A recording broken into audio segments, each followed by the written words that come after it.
Olá, seja bem-vindo ao dia 264 da nossa leitura bíblica. Meu nome é Everton Alonso e nós estamos caminhando juntos para ler a Bíblia toda em um ano. Antes de iniciarmos, peço que você possa deixar o teu curtir, o teu compartilhar e o teu ativar o sininho de notificações, para que mais pessoas também possam estar atentas e conhecerem mais do nosso canal. O teu compartilhamento é muito importante para que pessoas possam ser alcançadas pelo poder transformador da palavra do Senhor. Hoje nós faremos a leitura em 2 Samuel 17, iremos a 2 Coríntios no capítulo 10, iremos a Ezequiel no capítulo 24 e finalizando a leitura de hoje, iremos a Salmo 72. Aqui em 2 Samuel 17, nós vamos encontrar agora como rei lá em Jerusalém, nós vamos encontrar ainda Absalão ouvindo os conselhos de Aitofel. Vamos a essa leitura de Absalão ouvindo os conselhos de Aitofel? Diz assim, 2 Samuel, capítulo 17. Aitofel disse a Absalão: Permita-me escolher 12.000 homens e partirei essa noite em perseguição a Davi. Eu atacarei enquanto ele está exausto e fraco. Vou causar-lhe pânico e seu exército fugirá. Depois matarei somente o rei e trarei todo o exército de volta a ti. E somente um homem que procuras matar, assim todo o exército ficará em paz. Esse plano pareceu bom e Absalão e toda a autoridade de Israel. Entretanto, Absalão disse: Chame também Uzai, o arquita, para que ouçamos a opinião dele. Quando Uzai entrou, Absalão lhe disse: Aitofel deu-nos o conselho dele. Devemos fazer o que ele diz ou você tem outra opinião? Uzai respondeu: O conselho que Aitofel deu dessa vez não é bom. Saibas que o teu pai e os homens que estão com ele são guerreiros e estão furiosos como uma ursa selvagem, da quais roubaram seus filhotes. Além disso, teu pai é um soldado experiente e não passará a noite com o exército. Ele agora já deve estar escondido numa caverna ou em algum outro lugar. Se alguns dos teus soldados forem mortos no primeiro ataque, quem souber disso irá dizer: houve matança no meio dos exércitos deles e foram mortos no primeiro ataque. E Absalão: Então até o mais bravo soldado, corajoso como um leão, ficará morrendo de medo, pois todo Israel sabe que teu pai é um guerreiro valente e que seus homens são corajosos. Por isso, dou o seguinte conselho: que se reúnam a ti com todos os homens de Israel, desde Dan até Berseba, tantos como a areia da praia, e que tu mesmo os conduzas na batalha. Então o atacaremos onde quer que ele se encontre, cairemos com ele como orvalho cai sobre a terra. Ele os, todos os seus homens não escaparão. E ele se refugiará em alguma cidade, todo Israel levará cordas para lá e arrastaremos aquela cidade para o vale, até que não reste ali nenhuma sequer pequena pedra. Absalão e todos os homens de Israel consideraram o conselho de Uzai, o arquita, melhor do que Aitofel, pois o Senhor tinha decidido frustrar o eficiente conselho de Aitofel a fim de trazer ruína sobre Absalão. Uzai contou aos sacerdotes Sadoc e Abiatar o conselho que Aitofel dera a Absalão e às autoridades de Israel, e que ele mesmo tinha aconselhado em seguida. Então pediu que enviasse imediatamente essa mensagem a Davi: Não passe a noite nos pontos de travessia do Jordão, no deserto, mas atravesse logo o rio, senão o rei e todo o seu exército serão exterminados. Jonathan e Ahimaaz estavam em El-Rogel, e uma serva os informava regularmente, pois não podiam arriscar ser vistos na cidade. Eles, por sua vez, iam relatar ao rei Davi o que tinham ouvido. Mas um jovem os viu e avisou a Absalão. Então eles partiram rapidamente e foram para a casa de um habitante de Baurim, que tinha um poço no quintal. Eles desceram ao poço e a dona da casa colocou ali uma tampa no poço. Para disfarçar, espalhou grãos de cereal por cima. Os soldados de Absalão chegaram à casa da mulher e perguntaram: Onde está Ahimaaz e Jonatas? A mulher respondeu: Eles atravessaram as águas. Os homens o procuraram sem sucesso e voltaram a Jerusalém. Tendo eles ido embora, os dois saíram do poço e foram informar do rei Davi. Falaram-lhe do conselho de Aitofel, dera contra ele, e disseram que atravessasse imediatamente o Jordão. Então Davi e todo o seu exército saíram, e quando o sol nasceu, todos tinham atravessado o Jordão. Vendo Aitofel que o seu conselho não havia sido aceito, selou o seu jumento e foi para casa, para sua cidade natal, pôs seus negócios em ordem e depois se enforcou. Ele foi sepultado no túmulo de seu pai. Davi já tinha chegado a Manaim, quando Absalão atravessou o Jordão com todos seus homens de Israel. Absalão havia nomeado Amasa, comandante do seu exército, em lugar de Joabe. Amasa era filho de Jeter, um israelita que havia possuído Abigail, filha de Naás, irmã de Zeruia, mãe de Joabe. Absalão e os israelitas acamparam em Gileade. Quando Davi chegou a Manaim, Sobi, filho de Naás, de Rabá, dos Amonitas, Maquir, filho de Amiel, de Lodebar, e o Gileadita, Barzilai, de Rogelim, trouxeram a Davi, aos seus exércitos, camas, bacias e utensílios de cerâmica, e também trigo, cevadas, farinha, grãos, torradas, feijão e lentilha, mel e coalhada, ovelhas e queijo de leite de vaca, pois sabiam que o exército estava cansado, com fome e com sede no deserto. Vamos agora à nossa leitura para 2 Coríntios, no capítulo 10. Aqui, Paulo, ele defende o seu ministério, o seu apostolado e como ele foi chamado para ser. Vamos a essa leitura profunda das Sagradas Escrituras, 2 Coríntios, capítulo 10. Eu, Paulo, pela mansidão e pela bondade de Cristo, apelo para vocês, eu que sou humilde quando estou face a face com vocês, mas audaz quando ausente. Rogo a vocês que, quando estiver presente, não me obrigue a agir com audácia, tal como penso que ousarei fazer, para com alguns que acham que procedemos segundo os padrões humanos. Pois, embora vivamos como homens, não lutamos segundo os padrões humanos. As armas com as quais lutamos não são humanas. Ao contrário, são poderosas em Deus para destruir fortaleza. Destruímos argumentos e toda pretensão que se levanta contra o conhecimento de Deus. E levamos cativo todo pensamento para torná-los obedientes a Cristo.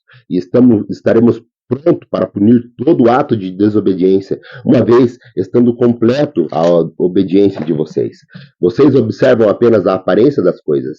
Se alguém está convencido de que pertence a Cristo, deveria considerar novamente consigo mesmo que, assim como ele, nós também pertencemos a Cristo. Pois mesmo que eu tenha me orgulhado um pouco mais da autoridade que o Senhor nos deu, não me envergonhe disso, pois essa autoridade é para edificá-los e não para destruí-los. Não quero que pareça que estou tentando amedrontá-los com as minhas cartas, pois alguns dizem, as cartas dele são duras e fortes, mas pessoalmente não impressiona, e a sua palavra é desprezível. Saibam tais pessoas que aquilo que somos em carta, quando estamos ausentes, seremos em atos, quando estivermos presentes. Não temos a pretensão de nos igualar e de nos comparar com alguns que se recomendam a si mesmos. Quando eles se medem e se comparam consigo mesmo, agem sem entendimento.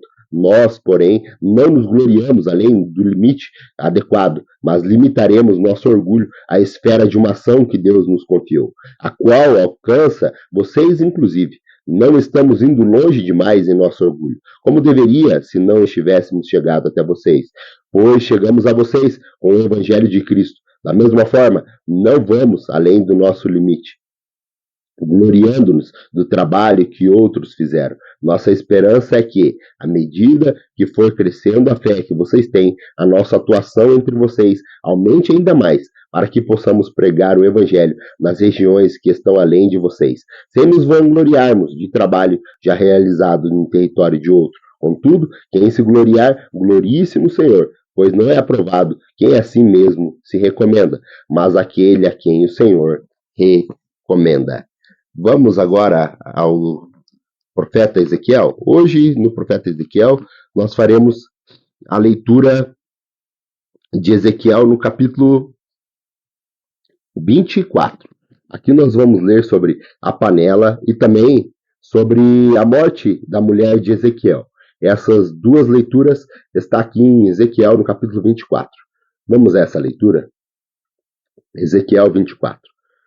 No 10º dia do 10º mês do 9º ano, a palavra do Senhor veio a mim. Disse ele, filho do homem, registre essa data. A data de hoje, porque o rei da Babilônia sitiou Jerusalém exatamente nesse dia.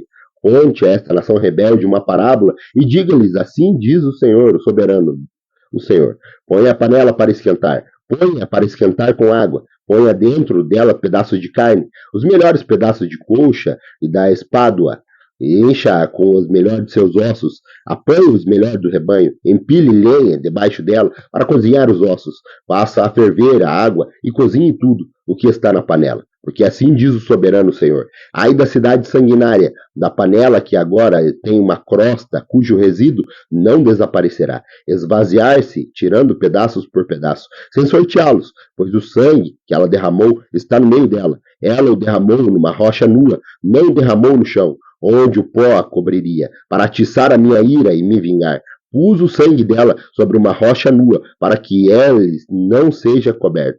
Portanto, assim diz o soberano Senhor. Ai da cidade sanguinária, eu também farei uma pilha de lenha, uma pilha bem alta. Por isso, amontoem a lenha e acendam o fogo, cozinhem bem a carne, misturando os temperos e reduzam os ossos às cinzas. Ponham depois a panela vazia sobre as brasas, para que se esquente até o seu bronze e fique incandescente as suas impurezas e se derretam, o seu resíduo sejam queimado e desapareça. Mas ela frustrou todos os esforços, nem o fogo pôde eliminar os seus resíduos espessos. Ora, a sua impureza é a lascívia, como eu desejei purificá-la, mas você não quis purificá-la.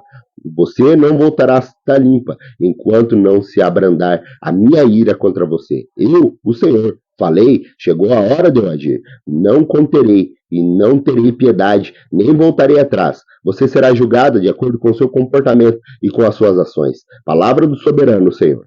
Dê a mim essa palavra do Senhor. Filho do homem, um único golpe estou para tirar de você o prazer de seus olhos. Contudo, não lamente, nem chore, nem derrame nenhuma lágrima. Não permita que ninguém ouça o seu gemer. Não pranteie pelos mortos. Mantenham apertado o seu turbante e as sandálias nos seus pés. Não cubra o rosto, nem coma a comida costumeira dos pranteadores. Assim falei de manhã ao povo, e à tarde minha mulher morreu. No dia seguinte, fiz o que me havia sido ordenado. Então o povo me perguntou: você não vai dizer que relação estas coisas têm conosco? E eu lhe respondi: essa palavra do Senhor vem a mim. Diga à nação de Israel: assim diz o soberano, o Senhor: estou a ponto de profanar o meu santuário, a fortaleza que vocês se orgulham, o prazer dos seus olhos, o objeto da sua afeição, os filhos e as filhas que vocês deixaram lá caíram a espada, e vocês farão o que eu fiz. Vocês não cobrirão o rosto e nem comerão a comida costumeira dos pranteadores. Vocês manterão os turbantes na cabeça e as sandálias nos pés.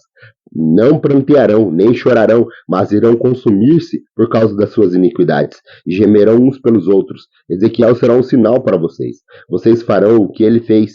Quando isso acontecer, vocês saberão que eu sou o soberano, o Senhor. E você, filho do homem, no dia em que eu tirar deles a sua fortaleza, a sua alegria e a sua glória, o prazer dos seus olhos, e também os seus filhos e as suas filhas, o maior desejo da vida deles, naquele dia, um fugitivo virá dar a notícia a você. Naquela hora, sua boca será aberta, e você falará com ele, e não ficará calado. E assim, você terá um sinal para eles, e eles saberão que eu sou o Senhor. Vamos agora para o Salmo. Hoje nós faremos a leitura de um Salmo que é dedicado a Salomão. E assim nós finalizaremos o terceiro livro que é composto dentro de Salmos. Aqui é um Salmo que é direcionado a Salomão, o rei Salomão. Vamos a essa leitura? O Salmo 72 diz assim: reveste da tua justiça, ó rei, ó Deus, e da tua retidão, o filho do rei, para que eu julgue com retidão e com justiça dos teus que sofrem opressão, e os montes traga prosperidade ao povo, e as colinas o fruto da justiça. Defenda eles os oprimidos no meio do povo, e liberte os filhos dos pobres. Esmaga eles os opressor, e que ele perdure como o sol e como a lua por todas as gerações. Seja ele como a chuva sobre a lavoura ceivada, como os aguaceiros que regam a terra. Floresça o justo no dia do rei, e que haja grande prosperidade enquanto durar a lua. Governe ele de mar a mar, e desde o rio Eufrates até os confins da terra. Incline-se diante dele as tribos do deserto, e os inimigos lambam o pó. Que os reis de Társis, das regiões litorâneas, lhe tragam tributo. Os reis de Sabá e de Sebá lhe ofereçam presentes. Inclinam-se diante deles todos os reis e sirvam todas as nações. Pois eles libertam os pobres que pedem socorro, os oprimidos que não têm que os ajude. E eles se compadeçam dos fracos e dos pobres e salva da morte. Ele os resgata da opressão e da violência, pois os seus olhos A vida deles é preciosa. Tem o rei, vida longa. Receba ele o ouro de Sabá, que se ore por ele continuamente e todo dia se invoque em bênção sobre ele. Haja fartura de trigo por toda a terra, ondulando no ato dos montes. Floresçam os seus frutos como os do Líbano e cresçam as cidades como as plantas do campo. Permaneçam para sempre o teu nome e dure a sua fama enquanto o sol brilhar. Sejam abençoadas todas as nações por meio dele e que elas o chamem bendito. Bendito seja o nome de Deus, o Deus de Israel, o único que realiza feitos maravilhosos. Bendito seja o seu glorioso nome para sempre. Encha toda a terra da sua glória. Amém e amém. Encerram-se aqui as orações de Davi, filho de Jessé. Grato pela tua companhia, se Deus nos permitir, retornaremos amanhã para mais um dia da nossa leitura bíblica. Até lá.